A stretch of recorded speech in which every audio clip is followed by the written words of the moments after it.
11 ఏళ్ళ నుంచి కాంగ్రెస్ పార్టీలో ఉన్నటువంటి నాయకులు ఇదే చెప్పారు. మమ్మల్ని దోషిగా చూపించారు ప్రజల వద్దని చెప్పి అంటారు. దాదాపు 11 సంవత్సరాలు అయిపోయింది. కొత్త నాయకత్వం వచ్చింది.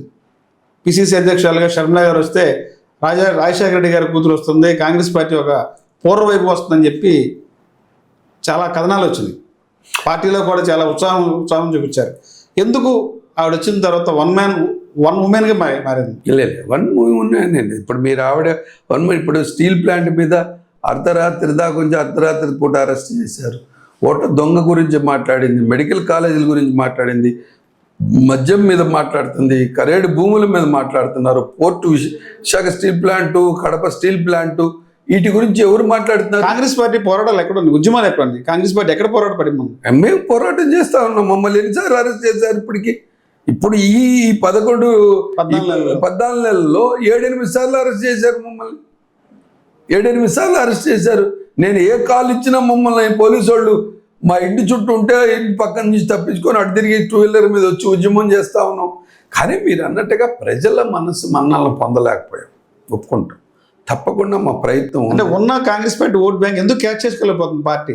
నేనంటుంది అది. ఇప్పుడు మీరు ఇందాక ఒక మాట చెప్పాను నేను, ఈ యొక్క ప్రచార సాధనాలు, వీళ్ళకి అనుకూలంగా ఉన్న ప్రచార సాధనాలు ప్రజల్ని ఒక చేతబడి చేసేటటువంటి ఆలోచన ప్రకారంగా ఇంకా చేతబడులు ఉన్నాయంటారా?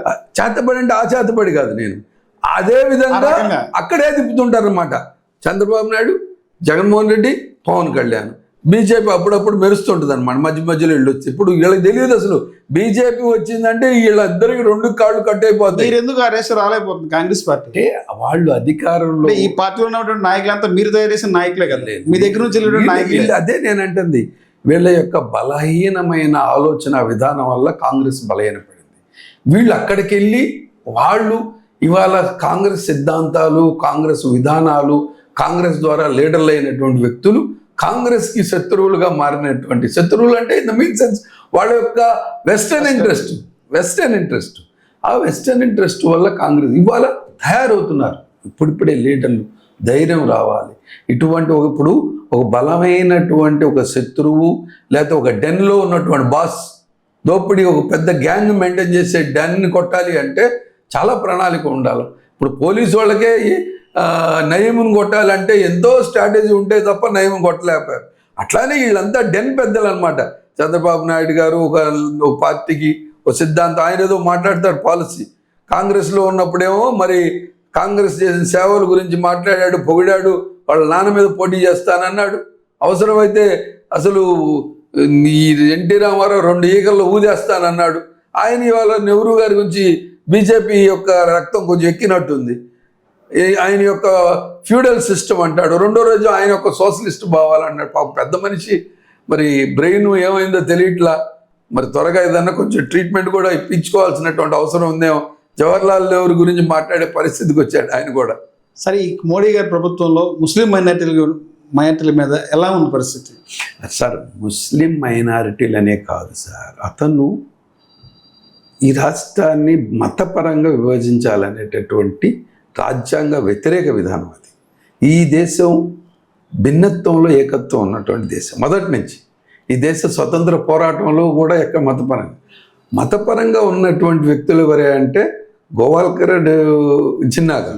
వాళ్ళిద్దరూ 2 మతాల పరంగా ఉన్నాయి, 2 అయిపోయినది ఆ రోజుగా. ఇప్పుడు మనం ఇక్కడ ఉన్నటువంటి వాళ్ళంతా భారత జాతి భిన్నత్వంలో ఏకత్వం అని చెప్పి రాజ్యాంగంలో రాసి ఉన్నటువంటి బలమైన రాజ్యాంగం మంది. ఆ రాజ్యాంగాన్ని కూడా కాదని ఏ భిన్నత్వంలో ఏకత్వం అనేటటువంటి వీళ్ళు ఆ పాలసీ లేడు. భిన్నత్వమే లేదు, మొత్తం ఏకత్వమే అంటాడు మోడీ అండ్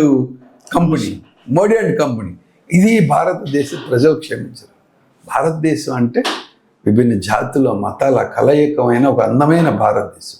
ఈ భారతదేశం యొక్క గొప్పతనాన్ని మాటల్లో సారా జహాసే చాహే హిందుస్థాన్ అమారా అని చెప్పి ఎప్పుడో పెద్ద కవులు రాశారు ఆ మాటల్ని గుర్తు తెచ్చుకోవాలి ఇటువంటి వాళ్ళు. ఆంధ్రప్రదేశ్ రాజకీయాల్లో కాంగ్రెస్ వైసీపీ పార్టీలో కొంత బలహీనంగా అయితే ఉంది. పార్టీ నాయకత్వంలో కానీ బలహీనమైంది కాంగ్రెస్. అది వైఎస్ఆర్ పార్టీ పూర్తిగా బలహీనపడిపోయింది. ఆ బలహీన ఈ సమయంలో కాంగ్రెస్ పార్టీ ఎందుకు క్యాష్ చేసుకోలేకపోతుంది? ఇప్పుడు మనం చేసే వస్తుంది, చిన్నగా మొదలయ్యారు, ఇప్పుడిప్పుడే మొదలయ్యారు. తప్పకుండా కాంగ్రెస్ పార్టీ రాష్ట్రంలో 1 సంవత్సరం కాలం పాటులో ఇప్పుడు పార్టీ నిర్మాణం జరుగుతుంది. 5-6 నెలల్లో నిర్మాణం తర్వాత పార్టీ తీసుకున్న నిర్ణయాల వల్ల మాకున్న స్ట్రాటజీ ఉంది. ఆ స్ట్రాటజీ ప్రకారం ఒక బలమైన శక్తిగా రూపొందుతాం. తప్పకుండా ప్రత్యామ్నాయం రాష్ట్రంలో భారతీయ జనతా భవిష్యత్తులో ప్రత్యామ్నాయంగా మారుద్దా కాంగ్రెస్ పార్టీ ఆంధ్రప్రదేశ్లో? తప్పకుండా 100% భారతీయ జనతా పార్టీతో జతగట్టిన ఏ పార్టీ బతకలే భారతదేశంలో. రాసుకోండి నేను చెప్తా. ఉదాహరణ 100 చెబుతా. శివసేన, అకాలీదళ్, నితీష్ కుమార్, ఏ రాష్ట్రంలో కూడా వాళ్ళతో జతగట్టిన ఏ పార్టీ కూడా బతకట్లే. ఈ రాష్ట్రంలో కూడా చంద్రబాబు నాయుడు గారిని, పవన్ కళ్యాణ్ని తీసేసి బీజేపీలో తెస్తారు. జగన్మోహన్ రెడ్డి గారి కేసుల గురించి పెట్టి ఆయన కాళ్ళు తీసేస్తారు రాజకీయంగా. వాళ్ళు ఒక శక్తిగా ఎదుగుతారు. ఎస్, మేము సిద్ధాంతపరమైన పోరాటం చేస్తాం. భారతీయ జనతా పార్టీ యొక్క దుష్ట ఆలోచన విధానానికి ఈ భారతదేశంలో పోరాటం చేయగలిగిన శక్తి ఎవరైనా కాంగ్రెస్ పార్టీ. సార్, ఇప్పుడు ఆంధ్రప్రదేశ్ రాష్ట్రంలో ఉన్నటువంటి ఏదైతే ఉందో కూటమి ప్రభుత్వం దాదాపు అధికారంగా వచ్చి 14 నెలల కాలం అవుతుంది. ఈ 14 నెలల కాలంలో గతంలో ఇచ్చినటువంటి హామీలు ఏదైతే ఉందో సూపర్ సిక్స్ సూపర్ హిట్ అని చెప్పి పెద్ద పండుగలాగా చేశారు. నిజంగా ఇది ఇచ్చినటువంటి ఆ పథకాలను అమలైంది అంటారు? ఇప్పుడు మీరు చెప్పండి. నరేంద్ర మోడీ వికసిత భారత్ మీద విశాఖ స్టీల్ ప్లాంట్ తీసుకొచ్చి 100 కోట్లు ఖర్చు పెట్టారు. సంవత్సరం పూర్తయిందని చెప్పి మళ్ళీ అమరావతికి ఎక్కడైతే కొబ్బరికాయ కొట్టించారో మళ్ళా కొట్టించారు నరేంద్ర మోడీ. మీరు దాన్ని ఏ విధంగా చూస్తారు? మీరు చెప్పండి నాకు. కొట్టిన చోటే కొబ్బరికాయ కొట్టిస్తాడు. ఎంత సిగ్గుకరమైన విషయం అంటే, చంద్రబాబు నాయుడు గారు మేనిఫెస్టో పెడితే భారతీయ జనతా పార్టీ ఆ మేనిఫెస్టోలో పట్టుకోవాలా? వాళ్ళు చూసుకోండి, నేను చెప్తాను. మేనిఫెస్టో పట్టుకోవాలా? అది వాళ్ళ యొక్క పొత్తు. ఏ రోజైనా అవకాశం దొరికిందా చంద్రబాబు నాయుడు కాళ్ళు కట్ చేస్తారు భారతీయ జనతా పార్టీ. రాసుకోండి. అంటే 5 ఏళ్ళు కలిసి నేను ఇప్పుడు ఏమంటానంటే, అంటే 5 ఏళ్ళకి కూటమి కలిసి ఉండదంటారా? కలిసి ఉండదంటలా. ఎప్పుడైతే వాళ్ళకి అవకాశం దొరికిందో ఆ కూటమి ఎప్పుడైనా పగిలిపోద్ది. అది అనుకోకుండా అది వాళ్ళకి అవసరం. ఇప్పుడు ఎంపీ సీట్లు అవసరం. వాళ్ళకి నరేంద్ర మోడీ, అమిత్ షా తమకున్న ఆర్థిక బలాలు, అంగబలాలు, ప్రభుత్వ బలాలు 3 కూడా ఆపరేషన్ లేదు. చంద్రబాబు నాయుడిని లేదు. ఇప్పుడు అందుకోసం కదా ఇంతకుముందు తండ్రి ఒకటే వెళ్ళి మాట్లాడొచ్చాడు. ఇప్పుడు కొడుకు కూడా వెళ్తున్నాడు కలవటానికి లోకేష్ గారు. అట్లా జగన్మోహన్ రెడ్డి గారు కూడా ఇట్లా అంటున్నాడు అనమాట. అయ్యా, మీరు ఏది చెబితే అదే. చంద్రబాబు నాయుడు కూటమిలో ఉన్నాడు, ఆయన పొత్తు. కూటమి లేకుండా నేను కూడా మీ పొత్తులో భాగమేనాయా నేను అని అంటున్నాడు జగన్మోహన్. మీరు కాదండి, నేను అదే అన్నా జగన్మోహన్ రెడ్డి గారు, ఇవన్నీ ఎందుకు అన్నా? మీరు నా మాటని భారతీయ జనతా పార్టీ గింబల్ పెట్టుకోండి అన్న. హాయిగా ఇప్పుడు అంతా వాషింగ్ మిషన్ నిర్మా అయిపోయింది.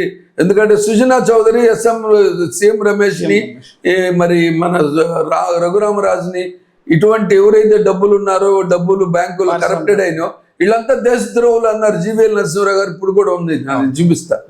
మరి వాళ్ళు ఇవాళ బీజేపీలు చేరిన తర్వాత వికసిత భారత్లో వికసిత పురుషులు అయిపోయారు. వాళ్ళు వికసిత భారత్లో వికసిత పురుషులు అయిపోయారు.